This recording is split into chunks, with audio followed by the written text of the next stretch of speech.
ভাদ্র মাস মানেই তাল তাল একটা ফ্লেভার, সব জায়গায় তালের পিঠা।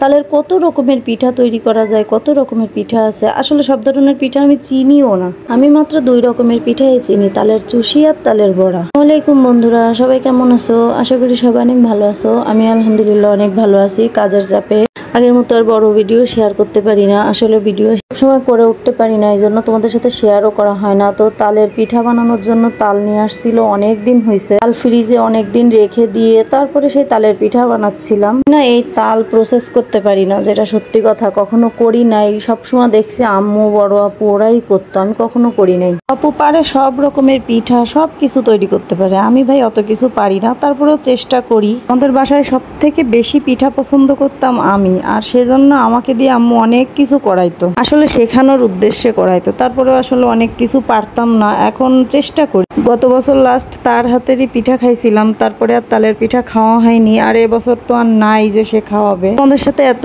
গল্প করতে করতে দেখো আমার কিন্তু তাল চালের গুঁড়া দিয়ে মাখানো হয়ে গেছে।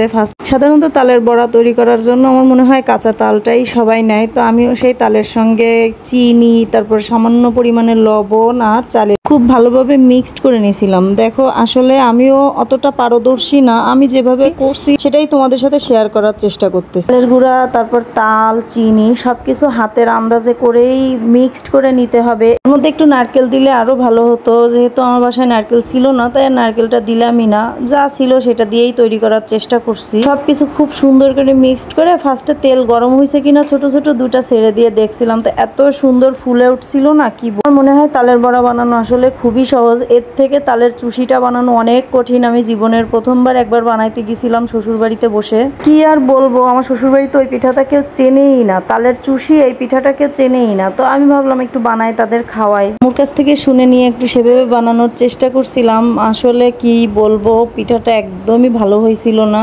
যেহেতু জীবনের প্রথমবার বানাইছিলাম আর তারা জীবনের প্রথমবার খাইছিল, দুইটা অভিজ্ঞতাটাই একদম খারাপ ছিল, কারণ আমার বানানোই ভালো হয়নি। আর যদি বানানো ভালো না হয় তারা প্রথমবার খেয়ে কি রিভিউ দেবে বলো?